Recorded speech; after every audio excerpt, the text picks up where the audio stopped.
היי לכולם, תודה שהצטרפתם. אנחנו כמה דקות נתחיל, נחכה שייכנסו עוד כמה אנשים ונתחיל בזום על חנינה, לא חנינה וחסינות על הפרק.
טוב, אנחנו נתחיל. אני אעביר את הדיבור לחברת הכנסת אפרת רייטן, יו"ר סיעת הדמוקרטים, שתפתח ותציג את הדברים. אפרת? כן, תודה רבה שני.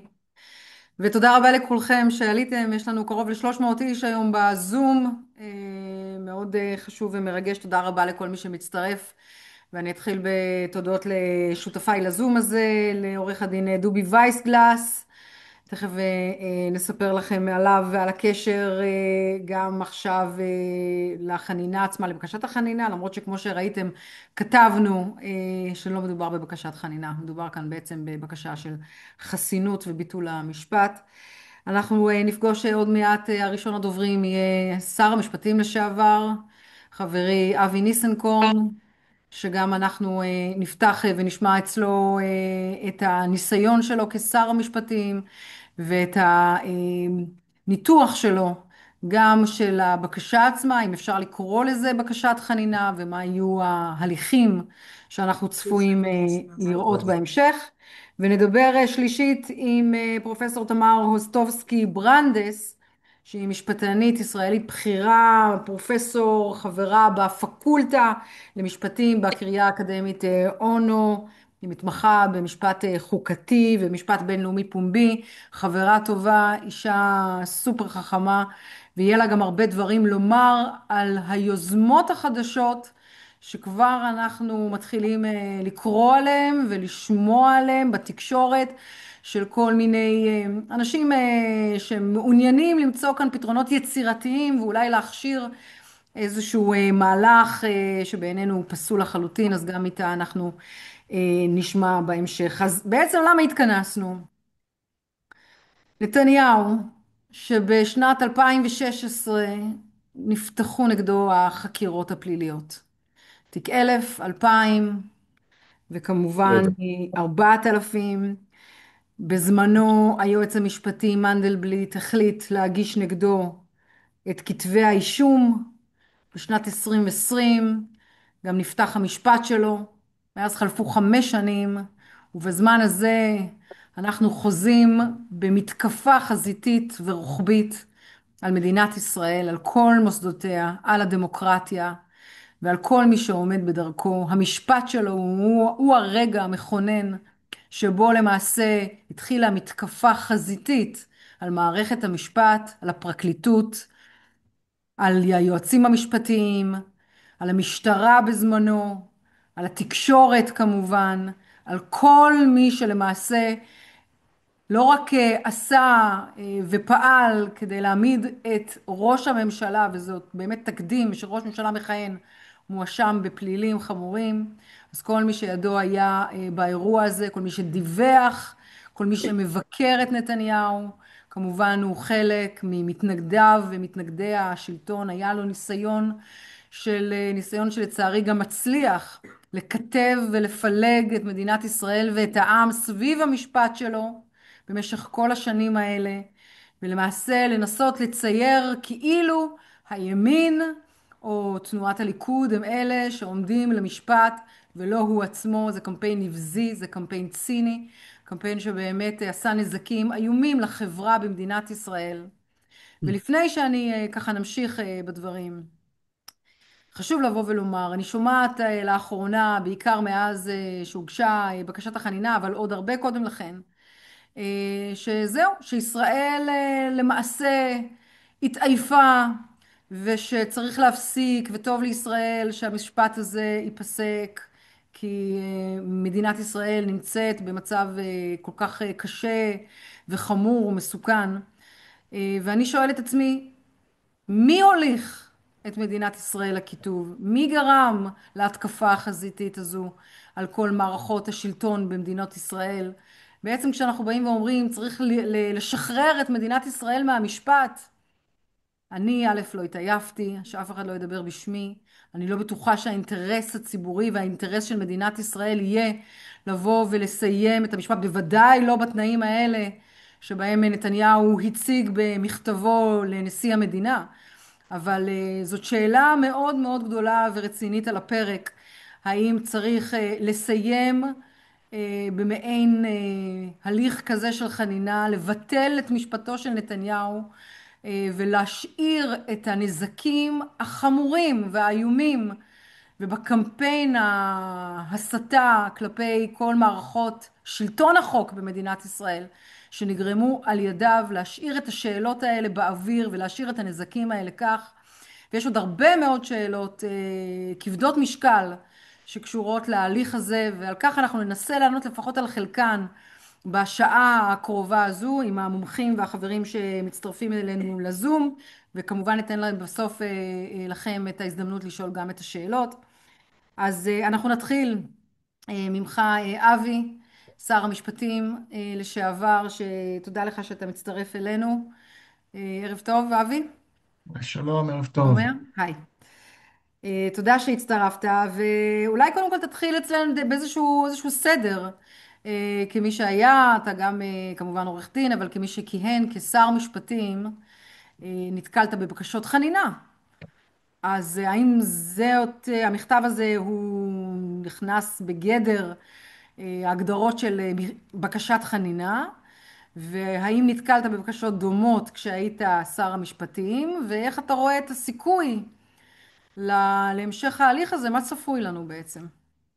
אוקיי, אז קודם כל חנינה מוגשת לנשיא המדינה, מועברת על ידו למחלקת חנינות במשרד המשפטים, שר המשפטים מקבל את חוות דעת כתובה ממחלקת החנינות, מגבש את עמדתו, ואז זה חוזר לנשיא המדינה לקבלת החלטה. זאת אומרת, גם במקרה הזה נשיא המדינה צריך להעביר את הבקשה למחלקת החנינות במשרד המשפטים, לקבל את חוות דעתה הכתובה, ואחר כך לקבל את חוות דעת שר המשפטים.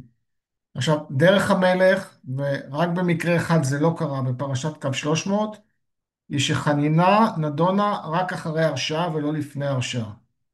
והסיבה היא ברורה, יש קודם כל אירוע של הכרעה שיפוטית של בית משפט, זה מקיים גם את העיקרון של שוויון בפני החוק, ואחר כך רק במקרים נדירים, נשיא המדינה מתערב ועושה חנינה, והפסיקה אומרת זה במקרים מדיניים, זה לא דרך המלך. כן, אז באמת אולי שווה לפה לציין באמת את סעיף 11 ב' לחוק יסוד נשיא המדינה, שאומר לנשיא המדינה נתונה הסמכות לחון עבריינים ולהקל בעונשים על ידי הפחתתם או, כתבתי פה, אני אפילו לא מבינה את הכתב שלי, הפחתתם או או המרתם. המרתם. המרתם. אוקיי, עכשיו, כשאנחנו מדברים על אירוע שמבקש אדם שמועמד לדין פלילי חנינה לפני הכרעה שיפוטית, זה קרה במדינת ישראל בעצם רק פעם אחת בקו 300. בקו 300 קודם כל הייתה דעת מיעוט של אהרן ברק, שאמר זה בלתי אפשרי. זה בלתי אפשרי, זה נוגד את רוח החוק, זה דבר שלא יכול לקרות. והייתה בה דעת רוב שאפשרה את זה, אבל צריך לדעת מה גם דעת רוב אמרה שם. היא אמרה שמכיוון שזה, אחד, מכיוון שזה דבר כל כך קיצוני, כי יש פה רמיסה בעצם של עקרון השוויון בפני החוק, אז זה צריך להיות באמת במקרים חריגים ביותר כשאין ברירה אחרת ובמקרים קיצוניים מאוד. שתיים, השופט שמגר שם הדגיש כחלק מהותי בהחלטה שהאנשים שמה שלגביהם התבקשה החנינה הודו באשמתם, ולמעשה גם התפטרו מתפקידם. וזה החלק מהאמירה שלו בשיקולים למה לתת במקרה הזה חנינה. זאת אומרת, מתלכדים פה שני דברים. אחד, נסיבות קיצוניות מאוד, כי יש פה ממש רמיסה של עקרון השוויון בפני החוק. שתיים, הנאשמים הודו באשמה. הודו באשמה והתפטרו מתפקידם. עכשיו, מה עומד לפנינו? עומד לפנינו בקשת חנינה של ראש הממשלה, שלא מודה באשמה, שבבקשה עצמה מודיע שהוא זכאי. לא רק זה שהוא מודיע שהוא זכאי, אומר גם טובתו האישית היא להמשיך את התהליך עד הסוף. ואיך אמר מזכיר הממשלה אתמול? והוא שלא בעצם תזרח השמש מעל עושה רגלינו. טובה לאומה שהוא לא מקיים את כן. האינטרס הציבורי שלו, האישי שלו, להמשיך עד הסוף. הוא בא ואומר בעצם שני נימוקים. אחד, אחדות העם, שאני חושב שזה נימוק קצת אבסורדי, שנתניהו לוקח את הנתון הזה ואת הנימוק הזה, אחרי כל מה שעברנו בחקיקה וביוזמות החקיקה של השנים האחרונות מצד ראש הממשלה. והנימוק השני שאומר בעצם זה קיום תפקידי כראש ממשלה. עכשיו אני חייב להגיד, אותו נימוק לכאורה היה לאולמרט. קיום תפקידו כראש ממשלה, גם אולמרט היה יכול לבוא ולהגיד אני רוצה חנינה בשביל לקיים את תפקידי כראש ממשלה. וגם היה יכול להביא טיעונים, הרי היה שם בדיוק אז תהליך מדיני. והטענה של אחדות העם, עם כל הכבוד, זו טענה שהיא גם טענה מאוד מאוד בעייתית בהקשר של מי שנושא בה, וגם אנחנו חייבים להבין, הדבר הבסיסי שהתקיים בקו 300, שזו הודאה באשמה והתפטרות מהתפקיד, לא רק שלא מתקיים פה, מתקיים פה תהליך הפוך. עכשיו, נשיא המדינה, אני חושב שאין לו כרגע את הכלים לבוא ולהגיד, אני רואה במקרה הזה, מקרה שמקיים את המקרה הכל כך קיצוני, שהובחן בקו 300, אומר עוד פעם בדעת רוב, ולהצדיק נימוק שמאפשר באמת חנינה.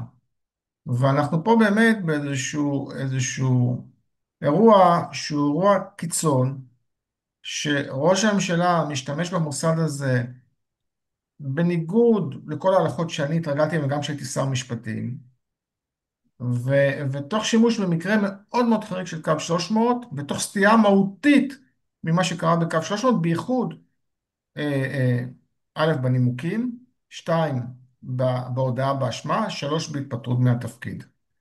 עכשיו, אני רק אסיים במובן שהרי ראש הממשלה הגיש בקשת חסינות, מהמם, והוא משך את בקשת החסינות. מהמם. ראש הממשלה לא נכנס לעסקת טיעון, כי המחיר של עסקת הטיעון הייתה הודעה בקלון והתפטרות מהתפקיד. נכון. וראש הממשלה משתמש במכשיר החנינה בעצם כמכשיר חלופי לבקשת החסינות הגורפת שהוא רצה, ומכשיר חלופי לקבלת עסקת טיעון מבחינתו, ללא קבלת העול של ההאשמה והתפטרות מהתפקיד. והוא משתמש בזה בעצם כמכשיר חלופי, וזה לא יעשה. אני חושב שזה רמיסה של מוסד החנינה, זה יגרום לחוסר אמון מוחלט בשלטון החוק בישראל ובמוסד החנינה, ואני מאוד מקווה שנשיא יהיה מספיק נבון להבין שהוא לא יכול בעצם ללכת בקו הזה ולהמשיך עם אמירה ששלטון החוק במדינת ישראל מתקיים ויש שוויון בפני החוק. כלומר, בעצם זה ממש שימוש לרעה בסמכות לחנינה, ניסיון כמעט, אתה יודע, כינו את זה במשך השבוע האחרון, את המכתב הזה, אני אפילו לא קוראת לזה בקשת חנינה, כי זה לא בקשת חנינה, זה לא, גם אני כשהייתי עורכת דין, והזכרת את אולמרט, ואנחנו הצגנו את אולמרט עוד במשרד עורכי הדין, ועסקתי קצת גם בבקשת החנינה שלו, ככה לא נראית בקשת חנינה פשוט. ראש הממשלה בעצם מכניס את החוק הצרפתי ללא חקיקת החוק הצרפתי. הוא בוודאי, בעצם בא ואומר, וכשאתה איך קורא עשו את את זה הבקשה, גם. הוא בא ואומר, אי אפשר להעמיד ראש ממשלה לדין, וצריך לחון אותו, כי לא היה צריך מלכתחילה לשים אותו לדין, זה בעצם מה שמשתמע, ועם כל הכבוד, שיחוקקו את החוק הצרפתי בישראל אם רוצים, אני נגד, אבל בטח לא דרך מוסד החנינה אבל אני אקשה להשתמש עליך בזה. רגע, אבי, כשעכשיו בכל זאת, וזאת תהיה השאלה האחרונה ואנחנו עוברים תכף לדובי, בכל זאת, עכשיו נשיא המדינה צריך לשקול את השיקולים, והוא רוצה לשקול את האינטרס של מדינת ישראל, ומציעים לו כאן, בעצם, אתה יודע, גם שמעתי חברי קואליציה בכירים ברוב חוצפתם אומרים, זה לא חנינה לנתניהו, זה חנינה לפרקליטות, וזה חנינה למערכת המשפט. בואו, אתם מפסידים בכלל, כדאי שתגידו תודה, ולכן שוב משתמשים ככתב סחיטה, ממש, מדברים על כתב סחיטה. אז כשנשיא המדינה היום הוא ישקול, אני לא יודעת אם הוא בסוף ישקול, אם הוא כן ייכנס בדלת הזו ויתייחס לזה כאל בקשת חנינה, אבל בוא נניח שכן, והוא נגיד יבוא ויאמר, אני שוקל כאן את האינטרס הציבורי כשיקול מרכזי, ולהתחיל פה איזה משא ומתן כדי לפרק פה את הפלונטר הזה שכובל והורס את מדינת ישראל. זה משהו שהוא קביל מבחינת? זה משהו שנראה לך אז אוטומטי? אני אומר, אחד, זה לא תואם את הפסיקה של קו 300, שקבעו שם מבחנים מאוד מאוד חריגים שלא מתקיימים פה, ולכן אם נשיא המדינה עושה את זה, הוא בעצם סוטה מההלכה שנקבעה בקו 300. שתיים, הוא עוקף בעצם את מוסד החסינות ומוסד הסדר טיעון, עסקת טיעון, ומכניס את החוק הצרפתי, זה לא באמת חנינה. כן. זה בעצם הכנסת החוק הצרפתי, ולאמירה, אני בעצם פוטר ראש ממשלה בלי נימוק שהוא מספיק חזק והוא מספיק חריג בשביל להצדיק את זה. לגמרי. כן, אנחנו עוד נחזור אליך, אבי, בעוד שאלות. אני רק רק עוד מילה אחת, הכלל הבסיסי, וזה ראינו בקו 300, הודאה באשמה מהמם, והתפטרות מתפקיד. מהמם. אז טוב שאתה אומר את זה, כי אנחנו בדיוק עוברים באמת לדובי. תודה, אבי, תישאר איתנו עוד לשאלות שיופנו אליך מן הסתם. דובי וייסלס, עורך דין דובי וייסלס נמצא איתנו. תודה לך, דובי, שאתה איתנו. פרשת קו 300, 1984. הייתה אירוע שבו אנשי השב"כ בעצם הרגו שני מחבלים שנלכדו בחיים לאחר חטיפת האוטובוס, ולאחר מכן ניסו בכירים בשב"כ לשבש את החקירה באמצעות עדויות שקר וזיוף ומסמכים והטלת אשמה על קציני צה"ל וכו' וכו' וכו'. לא ניכנס עכשיו לכל הפרטים, אבל אתה, דובי, נכנסת לתמונה כעורך דין שייצג את יוסי גינוסר, לא, אני בכיר הצגתי השב"כ. את יוסי גינוסר ואת כל הקבוצה למעט אברהם שלום, ראש השירות, שהוא יוצג על ידי עליו השלום יגאל ארנון, ואני נכנסתי לתמונה זמן קצר לאחר שהפרשה התפרסמה, מהמם. לא הייתה מאוד חסויה, זה היה בערך כשנה לפני הדיון בבג"ץ. אז ככה, למי שלא מכיר את דובי, אז הוא באמת דמות, אישיות משפטית וציבורית מאוד מאוד בולטת. כבר הרבה מאוד שנים אתה עורך דין, וגם היית ראש לשכת ראש הממשלה שרון. ובאמת הפרשה הזו היא אחת הפרשות הכי דרמטיות שהיו במדינת ישראל, ועכשיו משתמשים בה ומעלים אותה מהאוב פעם אחר פעם, וגם עיתונאים או מי שמתיימר להיות עיתונאי בא ואומר, הנה, היה תקדים בקו 300 ששם הנשיא, אביו של הנשיא הרצוג, הוא נתן חנינה. לפני שהייתה הרשעה, לפני שהיה משפט, ממש עוד לפני הכל הכל הכל, כלומר התקדים קיים, וככל שזה קרה כבר שם, אז הנה אפשר להשתמש באותו סעיף שהקראתי קודם לכן, סעיף 11ב, והנשיא יש בסמכותו היום להרחיב את זה ולשקול את השיקולים, האינטרסים של מדינת ישראל, ולחון את בנימין נתניהו. אז אני אשאל אותך, האם ההשוואה היא קודם כל השוואה מתבקשת ונכונה? לא, ההשוואה ההשוואה היא השוואה, זאת אומרת, רק תוצאות ההשוואה כמובן אינן נכונות. יש פה בין אם סילוף ובין אם הבנה מוחלטת של מה שקרה ב-300, אני אנסה להסביר. הבסיס הוא באמת סעיף 11ב לחוק יסוד הנשיא, שמעניק לנשיא סמכות לחון עבריינים.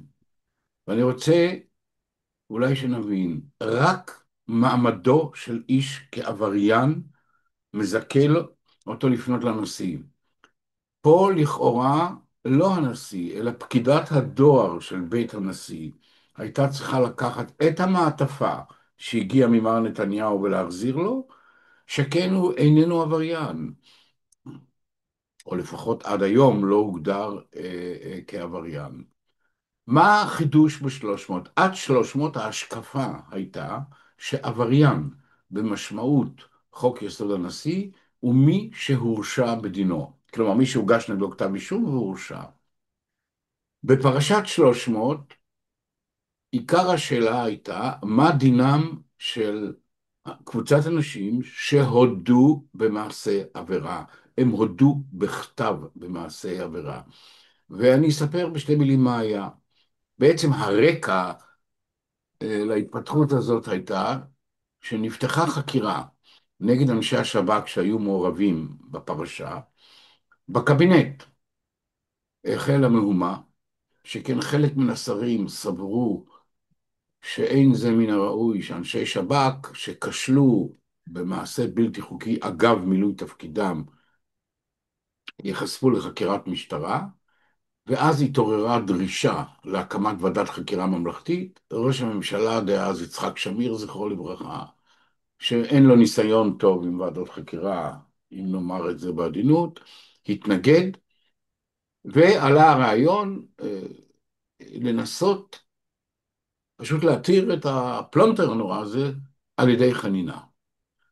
הייתה פנייה לא פורמלית לנשיא הרצוג, דרך אגב באמצעות שותפו לשעבר יעקב נאמן, זכרו לברכה, והנשיא הרצוג,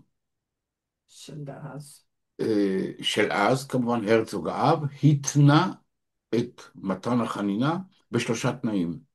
אחד, שאברהם שלום יתפטר, שהיועץ המשפטי לממשלה כמובן יסכים, והתנאי העיקרי שהוא טבע, שהקבינט ימליץ בפניו לעשות כך. וגם אני רוצה תיקון קטן לדבריו של ידידי אבי, לא הייתה דרישה שכל האנשים יתפטרו, הדרישה הייתה שרק אברהם שלום יתפטר. כונסנו אז באישון לילה למשרדו של יעקב נאמן בירושלים, שם נוסחו בקשות החנינה. ולהבדיל מהמכתב הנוכחי של מר נתניהו, שיש בו הכל למעט הודעה באשמה, באותם מכתבים נרשם, אני, שמו של האיש, בלילה שבין, אם זכרוני איננו מטען אותי, בין ה-13 ל-14 לאפריל 1984, נטלתי חלק בהריגת המחבלים, באירוע הידוע כפרשת קו 300, לאחר מכן העלמתי את חלקי בפני ועדת חקירה שוקלת, ונטען נגדי שבעשותי כן עברתי עבירות על חוקי מדינת ישראל, אבקש מכבוד הנשיא לחון אותי מאותן עבירות.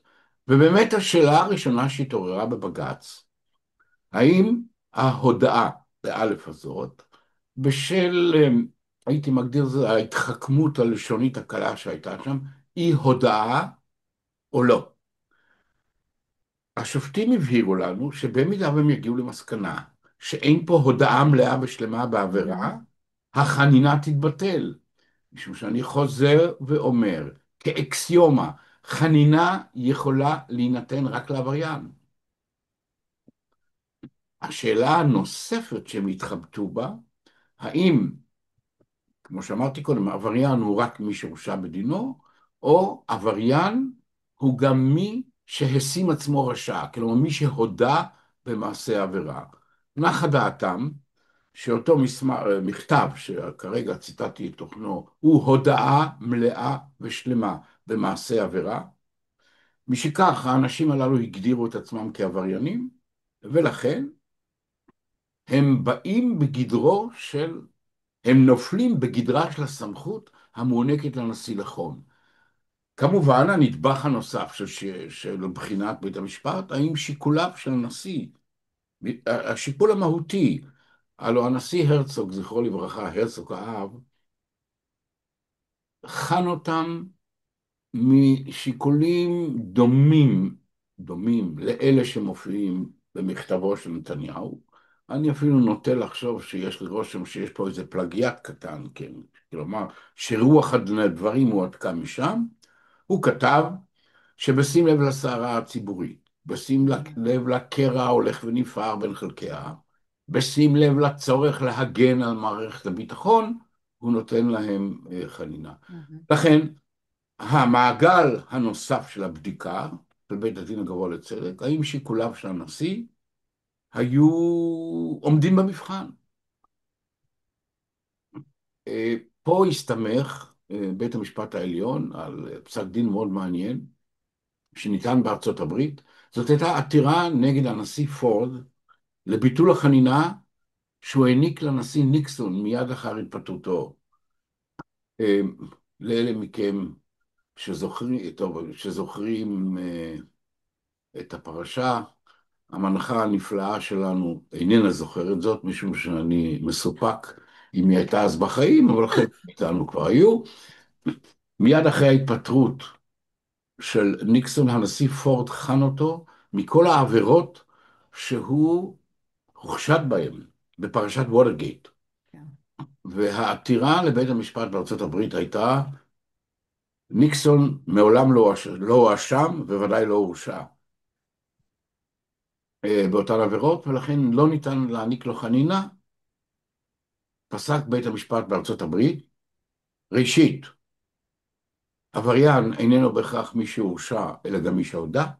שנית, חנינה המוענקת בעיתוי מיוחד, שכל תכליתה, הם השתמשו בביטוי, to assist the Commonwealth to regain its tranquility, כלומר, לסייע לחברה לרכוש מחדש או להשיג מחדש את השקט, את השלגבה, להתגבר על סערה ולפעמים חברתיים, היא שיקול לגיטימי למתן החקיקה.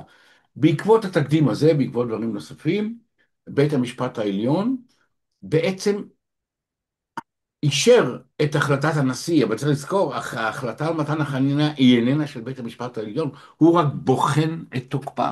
זו הייתה החלטה של הנשיא, ואם נתמצת את זה במשפט אחד, הם קבעו שני דברים. אחד, בפני הנשיא הייתה הודאה ברורה באשמה של האנשים, ולכן הם עבריינים ונופלים בגדרו של סעיף 11ב לחוק יסוד הנשיא. שתיים, הנימוק הציבורי הכללי, פה בסוגריים,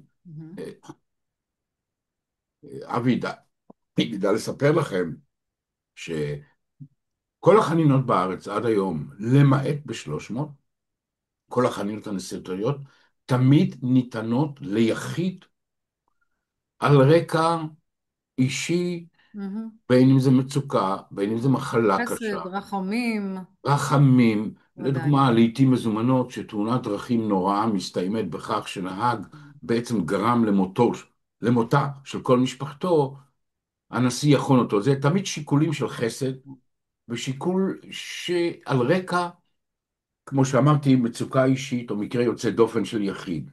300 התקדים היה שניתנה בעצם חנינה לקבוצה, בשל השיקול הציבורי הלאומי הכללי.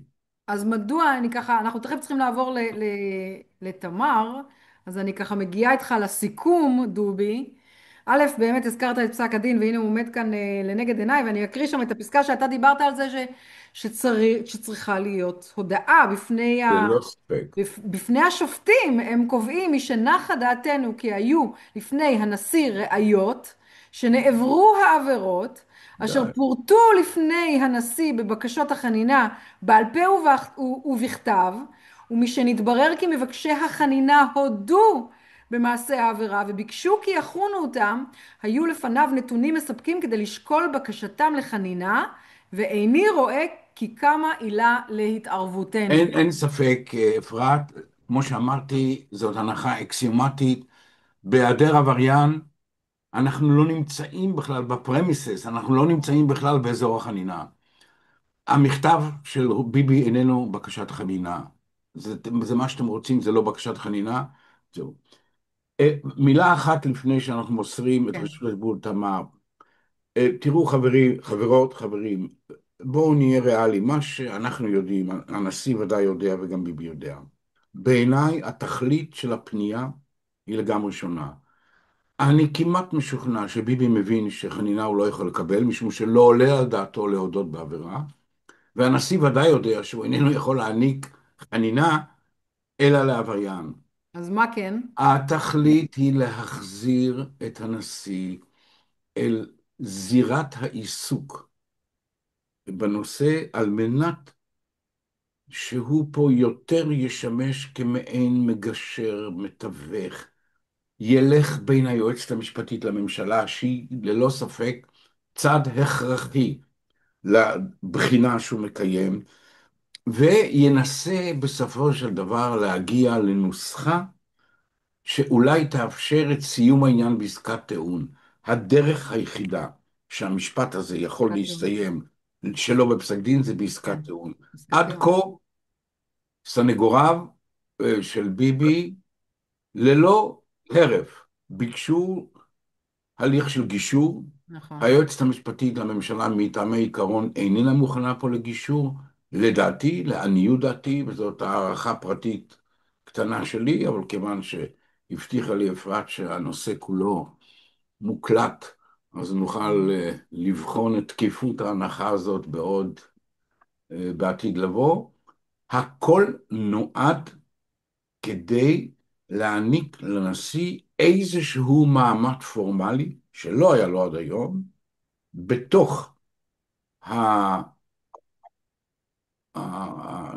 המעגל בעצם הזה, נתחיל לקיים משא ומתן בין הצדדים, כדי להגיע לאפשר לעסקת לו טיעון, זה לקיים לא משא חנינה. ומתן בין הסנגורים, מהמם. בין התביעה, ובסוף לבוא עם איזושהי הצעה שאולי תהיה אוקיי, זה באמת מקובלת. מוביל אותנו לתמר, שתכף נדבר על ההצעות שכבר אבל אני מתחילה. חנינה אין ולא תהיה זה פה, לא חנינה. ולהערכתי גם לא הייתה פה כוונה לבקש לא חנינה. הייתה פה כוונה, אלא באמת איזשהו סוג של ניסיון, ואולי זה גם מזכיר לי, אתה יודע, אבי, תמר ואני ביקרנו מעט מאוד פעמים בבית הנשיא, כאשר הייתה את ההפיכה המשטרית, והיה ניסיון של בית הנשיא להגיע לאיזה סוג של גם איזה גישור כזה בין קואליציה, אופוזיציה, בין לוין. אגב, מי שקרא אני רגע הולכת למקום אחר, אבל מי שקרא את ההודעה של לוין היום בעקבות פסק הדין של בג"ץ שפורסם ממש לפני שעות ספורות, שבהם בית המשפט העליון עמית, וילנר וכבוב פסלו את המינוי של לוין למנות את השופט לשעבר בן חמו למלווה של חקירת הפצ"רית. מי שראה את ההודעה המכוערת של שר המשפטים לוין, מבין שאי אפשר בכלל להגיע לשום משאים ומתנים ולהסכמות ולפשרות עם מי שמתיימר להיות שר המשפטים. זה עלבון בכלל לתפקיד עצמו, לבוא ולומר שלוין הוא שר המשפטים.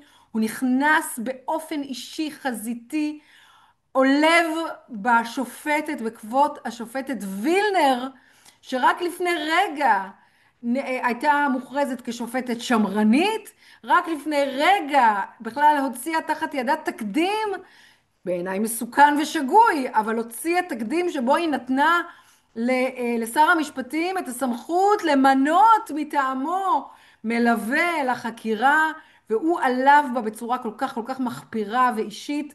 אז באמת הניסיון הזה של לנסות להגיע כל הזמן למעין איזה פשרות עם שר המשפטים הזה, זה דבר שנראה לי פשוט בלתי אני בלתי חושב, בלתי אפשרי. אפרת, שבשם כולנו אנחנו יכולים לשלוח לגברת וילנר ולומר לה שאין מחמאה גדולה מזו מאשר חרבות וגידופים של יריב לוין. לו כך נעשה. אני, לו אני במקומה, והוא היה כן מחמיא לה, זו סיבה לדאגה עמוקה היכן היא שגתה. אבל היא כנראה לא שגתה, ואין מה לדאוג. אוקיי, אז תודה לך דובי בשלב הזה, ואני מקווה שעוד נחזור אליך בהמשך עם שאלות. ותמר איתנו, פרופסור תמר אוסטובסקי ברנדס, אני לא יודעת אם היא כבר הצליחה להצטרף אלינו, תגידי ברור, ברור, לי. אני פה. היי תמר, אני רואה אותך, עוד לא? את רואה, אני כאן, אם את לא רואה אותי, חפשי אותי, מה שנקרא. ממש בזום הקרוב, מחפשת. בזום הקרוב לביתך. הנה את. הנה, מה העניינים? טוב לראות אותך. טוב לראות אותך. טוב, אז אני רוצה לשמוע כמובן את דעתך העקרונית, תכף על ההליך הזה והכל, אבל קראתי לדעתי ב-N12 זה היה, פרשנות טור של פרופסור ידידיה סטרן, שממש פורסם לדעתי אתמול או היום, אני לא יודעת מתי זה היה, והכותרת שלו אומרת, הרצוג לא יכול למחוק את המשפט, אבל הוא יכול להוביל לפשרה היסטורית, ולמי שלא קרא אותו, את הטור, בין היתר הוא מציע שם שהנשיא יגיע לאיזה מתווה, מתווה הנשיא החדש, 2, שבו הוא מאפשר אולי לנתניהו להמשיך לכהן כראש ממשלה, תקופה של שנתיים, נדמה לי שכך הוא גם כתב, הוא הציע תקופה של שנתיים, ואז בזמן הזה נתניהו ירגיע את הרפורמות, ואולי יעשה הסכמי שלום, כלומר, לתת לו את השנתיים אם הוא ינצח בבחירות כמובן, כן? לא מיד לתת לו שנתיים נוספות, אבל לבוא ולהגיד, יאללה, מוחלים לך, סולחים לך, מבטלים את המשפט, אתה נקצוב לך תקופה של גג שנתיים, ובזה נגמור את הסאגה שמכבידה וגומרת את מדינת ישראל, ובזה אפשר יהיה סוף סוף להשתחרר מהעול ולגמור עם זה. כולם רוצים בסך הכל לקום בבוקר, ללכת לעבודה, שיהיה לנו חיים נורמליים. די, יאללה, כולנו רוצים כבר לנוח מהמשפט הזה. אני אמרתי בהתחלה שאני, יש לי עוד כוח להתמודד, כן? אבל זאת התפיסה הרווחת שאני שומעת קצת בתקשורת, וצריך גם את זה לעצור. ורציתי לשאול אותך, מה דעתך? האם זה נכון עכשיו להיכנס למשאים ומתנים, להמציא כאן איזה שהם מתווים כאלה ואחרים, אולי מתווה כזה, אולי אחר? מה את חושבת? סכנה או לא? קודם כל, אני חושבת שבאמת יש פה חזרה, את יודעת, נוסטלגיה. זה חזרה לימים הטובים של ההפיכה, הנה, שההפיכה המשטרית, פותחים את בית הנשיא, ויש מתווה העם 2, ואנשים יכולים לעלות ולהגיד עוד בהם, ולשתף את דעתם על מה צריך להיות. אז אני אומרת, הנה, חזרנו, הכל כמו שהיה. ואני חושבת שצריך, אני תכף אענה בדיוק לשאלה הזאת, את שומעת כבר מהטון לאן הדברים הולכים. ובאמת היו פה ניתוחים מאוד טובים משפטיים, שאין לי מה להוסיף עליהם לגבי קו 300 וההיסטוריה.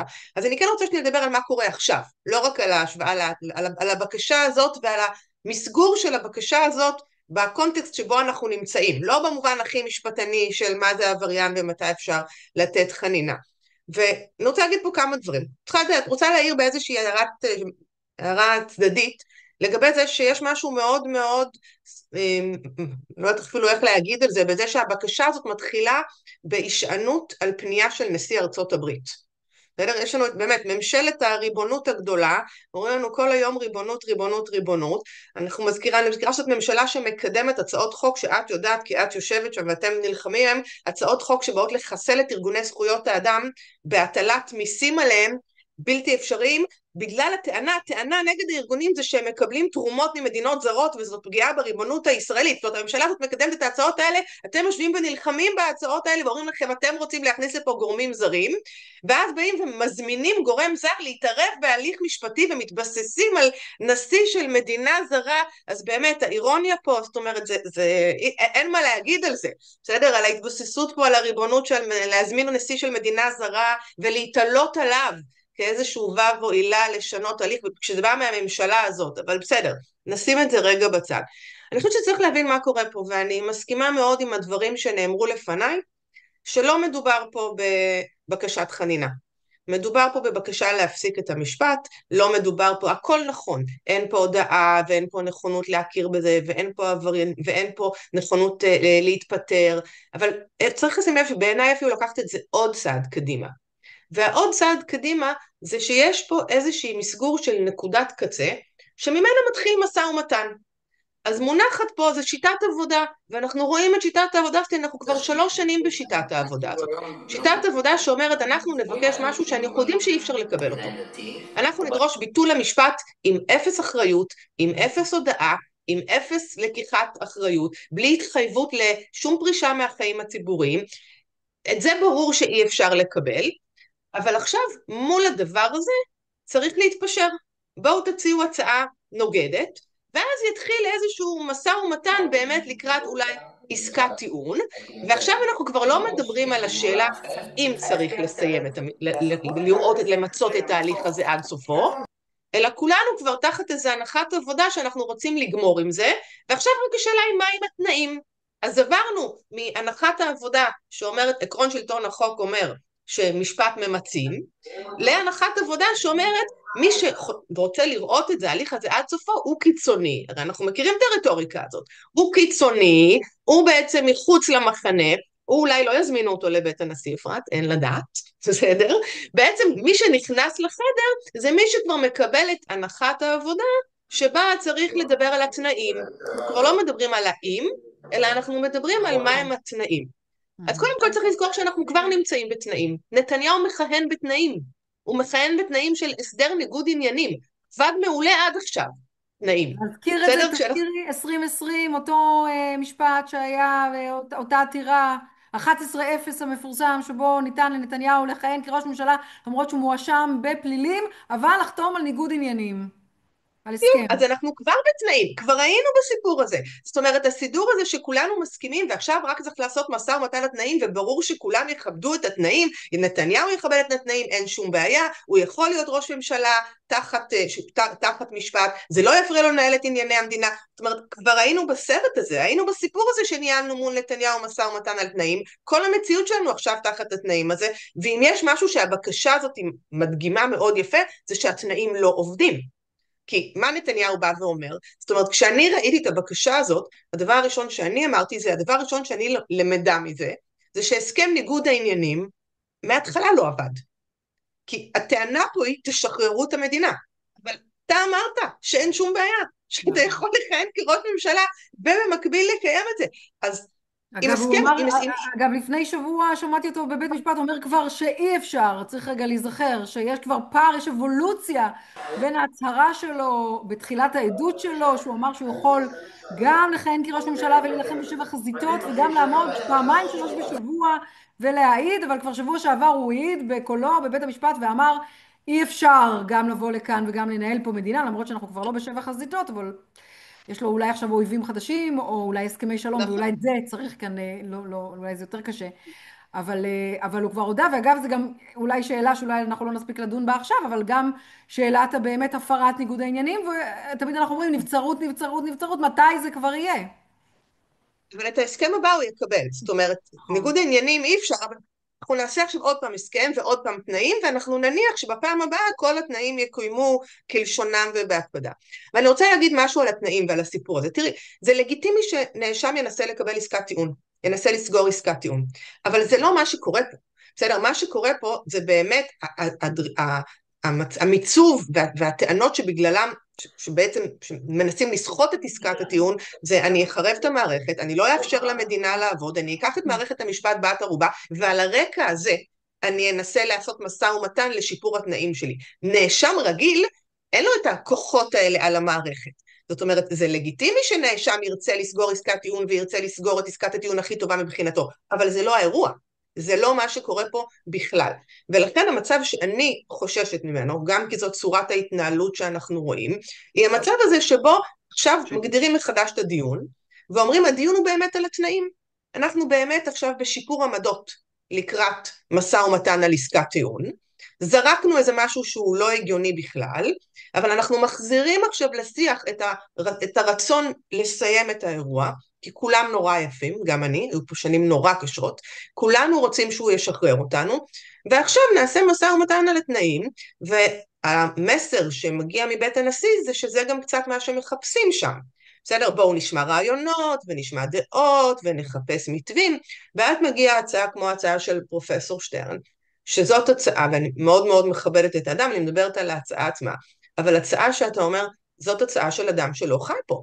הצעה שאומרת ביבי התחייב עכשיו, נתניהו התחייב עכשיו, לעזוב את החיים הציבוריים בעוד שנתיים. ואם הוא לא יעזוב, אז יפסיקו את המשפט עכשיו ויתחילו אותו מחדש. זאת אומרת, מה המשמעות של בכלל תנאים כאלה? איך איך אפשר בכלל, לאכוף אותם, איך איך אפשר אפשר בכלל לאכוף אותם? ואני אגיד אפילו יותר מזה, אפילו להסתמך על במקרה הקצה, שהם המקרים שדיברו עליו קודם, בסדר? שדיברו עליהם קודם. מקרה הקצה של עסקת טיעון, העסקת טיעון שרצו כל הזמן, עסקת טיעון של הודעה והתחייבות ופרישה מהחיים הציבוריים, התחייבות לפרישה. אפילו במקרה הזה, זה לא כל כך בטוח שאפשר, לא כל כך מובן מאליו שאפשר לאכוף את התנאים האלה. כי לרוץ לכנסת זה לא כמו למנות ראש שב"כ או למנות שר, ואנחנו נשענים פה על כל מיני הלכות בשאלה האם אדם יכול לחזור בו מהבטחתו לפרוש מהחיים הציבוריים ביחס לריצה לכנסת וביחס אפילו לתפקיד של ראש ממשלה. האם אני יכולה להסיק מהלכת גינוסר או מהלכת דרעי לעניין קבלת סמכות להרכיב ממשלה לאדם שקיבל מהציבור, בסדר, יכול להקים, לא בטוח, זאת אומרת יש גם פה איזושהי קפיצה. זאת אומרת שמה שאני מנסה להגיד זה שאפילו בהסדר הכי הכי מובהק, יש הרבה מאוד שאלות פתוחות לגבי היכולת להבטיח את ההתחייבויות האלה. עכשיו, יכול להיות שבסיטואציה כזו של עסקת טיעון עם התחייבות לפרוש מהחיים הציבוריים ועם עוד דברים שאפשר להבטיח, אז הרצון, זאת אומרת, לגמור את זה, נגיד, אוקיי, זה שווה את זה. גם למרות שכמשפטנית, אני אומרת, וגם את אומרת, יש פה בעיה, יש פה מחיר במחיר של שלטון החוק. כי המסר שעובר פה זה שאי אפשר להעמיד ראש ממשלה לדין, כי הוא ייקח את כל המערכת כבת ערובה עד שיסגרו לו תנאים שהם יותר טובים. אבל יכול להיות שבסיטואציה של איזושהי עסקת טיעון עם התחייבות מאוד מאוד ברורה, יש פה אולי מחירי, סיכון ששווה לקחת אותו. אבל אפילו במקרה הזה, א', זה לא על השולחן. המכתב שנתניהו שלח הוא לא מכתב של אדם שאומר אני מחר הולך הביתה ולא רוצה הוא יותר. אמר להפך, הוא אמר, אני מתכוון להישאר כדי לפתור את כל הבעיות אז שהוא אני בעצמו חושבת שגם יצר, צריך לשים כן? לב, ובדיוק, וכשבראש שלנו אנחנו מתחילים לעשות משאים ומתנים מול דברים שאנחנו רוצים אבל הם לא באמת על השולחן, אז זה מצב מאוד מסוכן. צריך לזכור שכל תנאים לא בטוח שאפשר יהיה לאכוף אותם, זאת אומרת זה לא כל כך טריוויאלי, יש פה בכלל סיכון ואז יש פה גם עניין של אמון. אתה אומר אוקיי, האמנו שהתקיים הסדר ניגוד העניינים, זה עבד טוב? כן. יש לנו סיבות טובות לחשוב שהתחייבויות אחרות שהן לא אכיפות יעבדו גם באותה רמה של התחייבות? נכון. טוב, שאלות באמת גדולות וכבדות. אני מחזירה רגע גם עכשיו את דובי ואת אבי. אני קיבלתי כבר שאלות פה בוואטסאפ, אבל אם מישהו מהמשתתפים רוצה להמשיך ולשאול את כולנו שאלות, מוזמן גם לכתוב לנו בצ'אט. תפתחו את הצ'אט, הצ'אט נעול. צ'אט נעול. הנה, כבר אני רואה שיש שם דווקא איזו הודעה אחת. אז תכף תסתכלו. אבל אני בכל מקרה, אבי, תהיה רגע איתנו שוב. כי נשאלה כאן שאלה לגבי התהליך הזה עכשיו, והאם עצם זה שעכשיו נפתח התהליך שהכניס, נתניהו למעשה, הכניס בתיאום או לא בתיאום עם לשכת נשיא המדינה את הנשיא כבר עצמו לתהליך עצמו, האם עכשיו זה גם עלול ליצור איזשהו לחץ על היועמ"שית, כדי שתבוא ותגיד, דיברנו מקודם, הנה עכשיו נכנסת להליך של גישור, אולי זה משאים ומתנים, האם עכשיו יופעל עליה לחץ לא רק מעורכי הדין של נתניהו, אלא גם מלשכת הנשיא, שבאים ואומרים לה, גברתי, את יכולה עכשיו לשרת את האינטרס של מדינת ישראל, אז אל תהי כל כך קשוחה כזו. כמו שאת, אז זאת שאלה אחת אליך, וגם נשאלת שאלה, וזה גם דובי, תכף תוכל לענות לי, לגבי עד כמה הנוכחות של טראמפ, בכלל, עצם העובדה הזאת היא שגם השגריר האמריקאי הגיע לבית המשפט, וגם טראמפ שלח את האיגרת ודיבר, כשאני ישבתי שם במליאה, בנאום שלו כאן, ממש, לטעמי זה היה לא מהרגעים המכבדים של כנסת ישראל שבה הוא פונה לנשיא המדינה ואומר לו אולי תיתן לביבי חנינה. אז מה המשמעות הזו של כוח נוסף חיצוני אמריקאי גם על התהליך הזה, אבי ודובי, בבקשה. אז קודם כל לגבי היועמ"שית, יכול להיות באמת שנתניהו עושה את זה בשביל להתחיל משא ומתן ולהגיע בסוף לעסקת טיעון. אבל איך שאני מכיר את נתניהו, הוא הולך בכל הערוצים. בכל ערוץ הוא מנסה למקסם עד הסוף, אני חושב שהוא באמת מנסה למקסם את משרד החנינה, וערוצים נוספים גם כן. לגבי היועמ"שית, לנשיא המדינה אין סמכות להיכנס לנעלי היועמ"שית. הוא יכול לדבר איתה, כי הוא צריך לשמוע גם את עמדת מחלקת החנינות בנושא החנינה. ומחלקת החנינות כפופה ליועמ"שית בעצם, בסופו של דבר. אז הוא יכול לדבר איתה. אבל הסמכות הבלעדית במשפט היא שלה, ואני סומך על שיקול דעתה כפי שהיא גילתה עמידות לכל אורך הדרך. אני חושב ששלטון החוק לנגד עיניה. אז אני בקטע הזה בטוח שגם אם הנשיא יפנה אליה, זה יהיה מתוך הכרה של המגבלות של הפנייה, ואני גם סומך על שיקול דעתה. לגבי נשיא ארצות הברית, בסופו של דבר, נשיא ארצות הברית חי בנורמה אחרת של חנינה. חנינה שקיימת בארצות הברית היא לא דומה בקיום הנורמות שלה, לא דומה לקיום הנורמות של בישראל. ציין בצדק דובי שבעיקר בקשות החנינה הן ניצבות סביב נסיבות אישיות, וגם אז מסתכלים ורואים באמת שהנסיבות האישיות האלה מצדיקות חנינה, למול עוצמת האירוע ועוצמת העבירה, ונסיבות העניין והשלכות רוחב, אבל זה בעיקר באמת נסיבות אישיות. וארצות הברית עובדת אחרת, והכללים הם אחרים, אז בסדר, אז פנה נשיא ארצות הברית, בסופו של דבר, זה עוד פעם, זה לא שיקול לחנינה, כן? זה לא שיקול לחנינה מצד נשיא המדינה. תודה, אבי. דובי, כן. כמו שאמרתי, לדעתי אנחנו בכלל לא נמצאים במגרש הזה שנקרא חנינה. סעיף 11(ב שעליו שוחחנו כל כך הרבה, הוא כל כך ברור במובן מאליו, שאני אז, לא אז, חושב... אז בעצם אם זה לא עובר את הסף הראשוני, לא. הכתב הזה, אז למעשה היה מצופה מנשיא המדינה לומר את זה כבר עכשיו? מאחר ואני מאמין, עוד פה זו הערכה שלי, שלנשיא יש עניין רב למלא פה איזשהו תפקיד של גישור, פישור, תיווך, הליכה בין הצדדים, שכן הנשיא הוא לא היחידי שסבור שהמשפט הזה לאט לאט מפרק את המדינה הזאת. קריב את המדינה, ממש. לכן, אם כוונתו של הנשיא היא להשתמש במעמד שאליו הוא נקלע, כן? שפנו אליו מכוח חנינה, כשאין לי ספק שהוא יודע שאין ולא תיתכן פה חנינה, וגם כותב המכתב יודע על הדבר הזה, אבל להערכתי יש לו בהחלט עניין לנסות לסייע.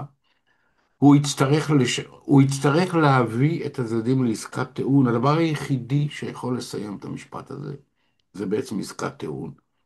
העמדות של היועצת המשפטית לממשלה בנושא הזה הן נחרצות, הן לא שונות מאלה שקדם לה מאבי מנדלבליט, שלפיה רק הודאה בעבירה שיש בה קלון, כן. תספק את המדינה. וברגע שהוא, ראש הממשלה, מודה בעבירה שיש בה קלון, פסילתו לכהונה היא אקס לגה, היא מכוח הדין, ואז גם לא עולה פה שאלה של אכיפה. אנחנו לא מדברים על הסכם, אלא בעצם בית המשפט שמאשר את עסקת הטיעון, והלוא עסקת הטיעון מוגשת לאישור בבית המשפט, כחלק מגזר הדין, מכריז על העבירה כעל בת קלון, ומרגע זה אנחנו גאולים מייסורינו. עכשיו אני חוזר ואומר, כיוון שאנחנו לא מעלים על הדעת, כך אני מעריך, שהמכתב נשלח מתוך תקווה שפקידת הדואר של הנשיא, כשתפתח אותו, ותראה ששלח אותו בלתי עבריין, תהפוך אותו, תשים חותמת, נא להחזיר לשולח ותחזיר אותו. עצם העובדה שהוא יתקבל, ועצם העובדה שהנשיא שחרר כל מיני הצהרות מאוד לא מחייבות, כמו שהוא דורש, הוא פתח את האתר לפניות הציבור, שזה מהלך מובהק של להרוויח זמן. נותנת, שוב פעם, וזה לגמרי הערכה הפרטית שלי, שזה היה מהלך מתואם, שאני מניח שהיו בקשות חוזרות ונשנות של נתניהו לנשיא להתערב. הנשיא אמר לו, הדרך היחידה שלי להתערב זה תפנה אליי לבקש חנינה. חנינה לא תקבל, משום שאינך, כל עוד אינך מודה, הלוא אם יקרה פה הבלתי צפוי וביבי יום אחד. יש אבל פרשנות שאומרת שמספיק שמישהו עומד, שמעתי את זה באחד הראיונות, שמספיק שמישהו עומד לדין, הוא כבר אפשר להרחיב את לא, ההגדרה של לא, אני מצטער. עבריין גם לזה. אפרת, מי שעומד לדין וכופר באשמה, אי אפשר לחון אותו. מי שעומד לדין ומודה באשמה, מרגע ההודעה הוא עבריין. אם זה לפני גזר הדין, אז הוא עבריין שטרם נגזר דינו. כלומר, מי אם... שהיום מאמץ את הפרשנות הזו, ושמעתי אותה מאנשים מומחים, שאינני יודעת, אולי הם משרתים איזשהו קו, אבל שמעתי אותם ממש בימים האחרונים, אנשים שעסקו בחנינה, ואומרים, אפשר להרחיב גם את ההגדרה הזו של עבריין למישהו שעומד לדין, זו בעינינו, בעיניך, פרשנות זה, מרחיבה על זה סטרואידים. לא פרשנות ולא מרחיבה, זה נופל בקטגוריה של דברי הבל. לנשיא נתונה הסמכות לחון עבריינים. היה על זה דיון של ימים שלמים ב-300. לא היה, כלומר, לא הייתה שנויה במחלוקת הפרשנות הבסיסית, ההיסטורית, שעבריין זה מי שהורשע ונגזר דינו. הייתה שאלה נכבדה, האם עבריין הוא גם מי שהודה במעשה עבירה, אבל הצורך בהודיה הוא היה כל כך מובן וברור מאליו. הקטגוריה השלישית של מי שהועמד לדין, ואם הוא כפר, אז מה, זה חנינה שניתנת למישהו שטוען לחפות מפשע? איך? כן, כן, כן. לכן כן. היום זה כותבים, עבריין שאינו מכיר בעבריינותו. בעבריינותו, בדיוק. כן. אני רגע לכן רוצה עוד לתמר עוד להספיק אחרי כל שאלה, כי שפע תכף דברי זמננו ההבל תם. שניתחים עלינו מכל בעלי הפוזיציה, מכל כיוון שהוא, נכון. אז ההסבר ההגיוני כן. היחיד, ואני אומר, רצון משותף של מהמם. נתניהו ושל הנשיא, להכניס את הנשיא לתמונת התיווך גישור פישור, לא דבר, מתוך תקווה שמשום כבודו, משקלו, גם אי אפשר לכחד, ניסיונו, הנשיא הוא משפטן מנוסה, הוא איש, נמצא את הקונסטרוקציה שבה כן, אפשר יהיה לסיים את הסאגה. לא בחנינה, ב-22 אולי יום. הוא ישמש פה כמגשר, מה שהיועצת מסרבת בעיקשות, ברור, ברור. כבר לדעתי שנתיים. הלוא להזכירכם שאפילו סנגוריו של נתניהו, נדמה לי in open court, פנו להרכב וביקשו מהרכב השופטים להמליץ בפני המדינה להגיע ללכת לגישור לגישור, פלילי. נכון, גישור פלילי, והמדינה סירבה. נכון. רגע, הנה דובי? עכשיו, רגע, הנה אנחנו... עכשיו, כן? בזכות השימוש במילת הפה לחנינה, אולי זה אולי הוא יעלול יצליח לאחרים. להגיע. כן. אשר לתוכן הבקשה, חברים, אם הוא היה לוקח את שירו הנפלא של חיים נחמן ביאליק, מתי מדבר אחרונים, מעתיק אותו ושולח אותו לנשיא, יש לזה בדיוק אותו משקל כמו לבקשה שהוא שלח. אבל הנשיא בתמונה, הוא בודק, הוא שואל, הוא חוקר, הוא דורש, הוא פתח אתר, כן. הוא יתעסק עם זה עכשיו, ובואו, ואחרי הכל, בואו נאחל לו הצלחה, אני אומר ברצינות. אם בסופו של המאמץ הזה הנשיא יצליח לגרום שתיכרת עסקת טיעון ראויה בין נתניהו ובין המדינה, והוא יודע מה שיודע, אבל אני לא מניח שלמישהו מבין החברים סביב יש עניין שילך לכלא, שלא ילך לכלא, שישלם. לא, לא, רק אז שיניח נשים לנו, שם נקודה. רק נשים את זה. שיניח לנו. כן, רגע, ואם, דובי, תודה בינתיים. אנחנו עושים ממש סבב אחרון של ככה, ריכזתי פה גם מילת סיכום שלך, אבי, ושלך, תמר. א', אמרנו שקו 300 היה תקדים, אז אולי אפשר תקדים חדש, כאילו, בסדר, אז הנה היה תקדים, בשביל שיהיה משהו תקדים, אתה צריך שם משהו, נסיבות חדשות ואירועים חדשים, אז צריכים לך תקדימים. יכול להיות שזה המקרה שיוצר את התקדים, ככה כל אחד מכם. אפרת, קו 300 היה תקדימי שישב שם בג"ץ בהרכב הכי בכיר שלו. נתניהו והרצוג לא יכולים ליצור תקדימים. עצור, בוא נראה מה הולך לקרות. אז אנחנו ככה, גם כמה מילות סיכום שלך, אבי, וגם אם אתה יכול להתייחס לזה, ואז תמר, אחר כך נסכם. כן. תראה, השנים האחרונות של נתניהו, אחד מהדברים שהם רואים בצורה, חוט מאוד מאוד ברור, זה אי כיבוד או אי הכרה בשלטון החוק. וניסיון לנתץ כל מיני כללים שבעצם מוגנים בשוויון בפני החוק. מהמם. כל הבקשה הזאת כולה המשך של קו כזה של אי כיבוד שלטון החוק. לכן הבקשה מוגשת כפי שהיא מוגשת, לכן הם נימוקים כפי שהם מהמם. מנומקים, לכן אי הכרה באשמתו או הגשת בקשה ללא הכרה. אסור להמשיך בקו הזה. הקו הזה, בשיתוף פעולה עם הקו הזה, מפורר את שלטון החוק. אנחנו לא נגיע לאחדות ולריפוי, אנחנו נגיע לעוד פירור של שלטון החוק, ומפה הדרך לפגיעה קשה בדמוקרטיה, ולכן הקו הזה צריך לא לקבל אותו נקודה, זה קו פשוט לא תקין שפוגע בדמוקרטיה הישראלית. תודה, אבי. תמר. כן, אני אגיד ממש בקצרה. קודם כל דיברנו פה הרבה על קו 300, ואני חושבת שצריך להגיד, קו 300 זה תקדים לא טוב. זה לא המקרה שאנחנו רוצים. זאת אומרת, גם קו 300 כשלעצמו, היו לו הרבה בעיות, והיו שם שיקולים של הגנה על ארגון, ושיקולים שלא בטוח שקיימים פה בהגנה על אדם. אבל אני חושבת שהנקודה היותר חשובה היא ששוב, אנחנו לא מדברים פה על עסקת טיעון לגיטימית או עסקת טיעון ראויה. הדבר הזה לא היה על הפרק והוא לא על הפרק. אנחנו מדברים על ניסיונות להשיג איזה שהם פשרות, עוד הפעם, שיח הפשרות, שבו מי שדורש עסקת טיעון ראויה, ממותג כאיזשהו צד קיצוני, שהוא הצד הקיצוני למה שנתניהו דורש, שזה ביטול המשפט בלי שום תנאים.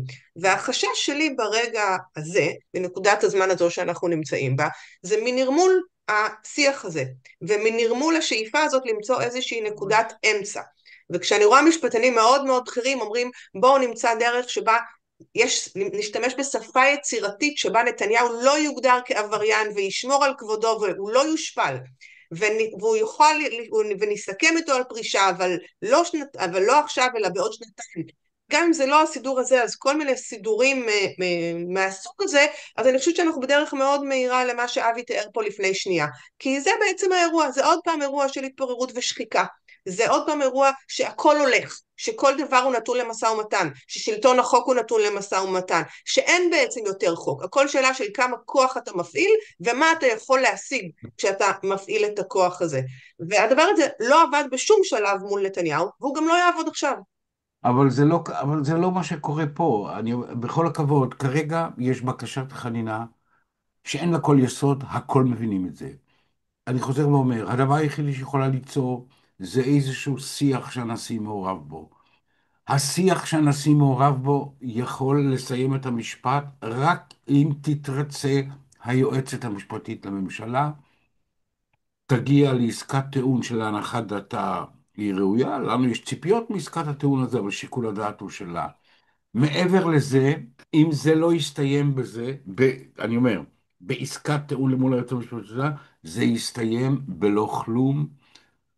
הנשיא יודע שהוא לא יכול להעניק פה חנינה, שאין בפניו בקשה בכלל, וגם אני מעז לחשוב שמר נתניהו יודע שאין פה בקשה. זה ניסיון, כמו שאמרתי, ליצור מחדש איזושהי הידברות שעד היום המדינה בצדק מסרבת לה בעקשנות, משום שהמדינה איננה מוכנה לגישור. המקסימום שהוא יכול להצליח בכל המהלך הזה, זה ליצור דה פקטו מצב של גישור, כשאני מעריך שאם הנשיא יפנה ליועצת המשפטית לממשלה, לא יזכיר את המילה חנינה, אבל יתחיל לדבר על תנאים לעסקת טיעון, היא לא תאמר לו, אדוני הנשיא, אתה לא מוסמך, אני מבקש לנתק את השיחה. בכך ביבי משיג את מה שהוא מנסה שנתיים ולא הצליח. ככה אני רואה את העניין. תודה, דוד. אז אני מסכים לכל מילה שאבי אומר, כן, לגבי האופן שביבי מתייחס לשלטון החוק.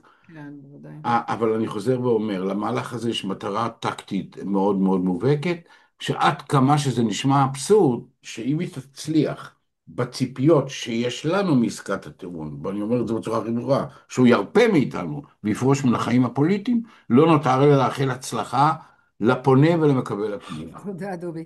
אז אני אומר באמת גם כמה מילים לסיום. ראשית, זה מגיע, הבקשה הזו, או המכתב הזה, בשנת הבחירות. גם מצבו הפוליטי, גם מצבו המשפטי, ומי שעוקב באמת אחרי המשפט יודע שמצבו המשפטי לא טוב, התיקים לא מתפוררים, והוא לא הולך הביתה כל כך מהר, והם יודעים את זה, זה עורכי הדין שלו, והוא כמובן. יש לו כאן דיל עם נשיא ארצות הברית, זה ברור היה לחלוטין ביום שבו אפילו נודע ופורסם הסכם סיום המלחמה או הפסקת האש, היה ברור שמדובר כאן על דיל יותר גדול, ואני נחרדתי רק אתמול כשפורסם שנתניהו וטראמפ שוחחו שוב, והדיל אולי אפילו מסתעף לאינטרסים ביטחוניים ואינטרסים לאומיים של מדינת ישראל בתמורה או לבקשות נוספות של נתניהו מהנשיא טראמפ להמשך התערבות והמשך לחצים על המערכת המשפטית בישראל ועזרה לנתניהו. זה מדובר פה אפרת, אם לא רק תרשי על לי, שחיתות, אם כי אלא גם בדיווח, באמת על דברים מסוכנים ביותר. אם כי בדיווח של ברק רביד, נדמה לי נכון. שהדיווח היה דבר מרגיע, הוא ציטט בכירים אמריקאים שטענו שבמענה לבקשה או ללחץ הנוסף של נתניהו, הנשיא התבטא בנוסח עשיתי די או עשיתי עשיתי מספיק, או מספיק, כן, מיציתי כן, את המאמץ בעניין הזה. כן, כן. נקווה שזה כך. אז צריך לקחת כמובן את כל הדברים האלה בבקשה. בחשבון כשאנחנו דנים שוב בנתניהו, ולא יכולתי שלא להיזכר תוך כדי שאני מקשיבה לכם, ובעיקר על הניסיון של נתניהו לכרוך בין הצלתו של מדינת ישראל, הכוונה שלו להציל את מדינת ישראל ואת האינטרס הציבורי, ולאחד ולהרגיע ולפתור את כל הבעיות האלה. לא יכולתי שלא להיזכר במשפט האלמותי, סליחה על ההשוואה, אבל של לואי ה-14, המדינה זה אני, המדינה זה אני. באמת משפט שהפך למין סמל כזה של שלטון אבסולוטי, פשוט של שליט שרואה את עצמו, הוא כבר התבלבל והוריד את המחיצות בינו לבין המדינה, רואה את עצמו כמי שבאמת מגלם את כל הכוח של המדינה כולה, גם החוק, גם הריבונות וגם הכוח, הכל זה באותו בן אדם. וצריך לשים עוד כוכבית ככה, כי גם זה עלה במסגרת השאלות שככה שמו כאן, והיו כאן הרבה מאוד תגובות ושאלות, ובין היתר, אנשים טענו, הכל זה ספין, כדי שלא ידברו על החוקים ועל חוק הגיוס ועל דברים אחרים. יכול מאוד להיות, אבל אני לעולם לוקחת בחשבון את כל המהלכים של נתניהו, שפעם אחר פעם מכדרר עם הרבה מאוד כדורים באוויר, וכן מבין שהוא מסתכל כבר קדימה אל הבחירות שבפתח. וכל המהלכים האלה הם חלק מאיזשהו קמפיין גדול מאוד. תודה, וגם למשתתפים כולם, גם לאורחים הסופר יקרים וחשובים ומלומדים, ושמחה תמיד לשוחח איתכם, ואני בטוחה שזה גם לא יהיה הזום האחרון שאנחנו נשתף בו פעולה, גם לידע, גם לנעימות ולכל מה שאתם תורמים במאבקים הממושכים שלנו נגד באמת מהלכי הרס והחרבה של מדינת ישראל היהודית והדמוקרטית במסגרת הקדנציה הזו השישית, ואני מקווה האחרונה, של נתניהו. באמת מהלכים שאי אפשר בכלל להמעיט בנזקים שלהם לדורות קדימה, לא אפילו לא מיידיים, נזקים איומים, אם זה מול מערכות השלטון, הממסד, כמובן מערכות המשפט. נתניהו, פעם אחרונה שנאמתי בפניו והזכרתי את הביטוי שומרת סף או שומרי סף, אני לא אשכח את הגיחוך שהוא הביע נוכח הביטוי הזה. אז זאת דרכם, ואנחנו מחויבים כל אחד בזירה שלו, שהוא נמצא בה היום, לאחד כוחות ולהמשיך להילחם, כי אין לנו באמת ברירה אחרת. דמוקרטיה זה מבין כל השיטות משטר, באמת אולי, כולן גרועות, אבל אין ספק שהיא הכי פחות גרועה, והיא באמת למען העם ולמען האזרחים. אז שלטון החוק הוא הדבר שנמצא לנו כל הזמן מול העיניים, לא הכוח השלטוני, רק שלטון החוק. תודה רבה, תודה רבה. חברים תודה, יקרים. ערב טוב. ערב טוב. שמחתי להיות איתכם ועם כולכם. תודה. תודה רבה לכולם.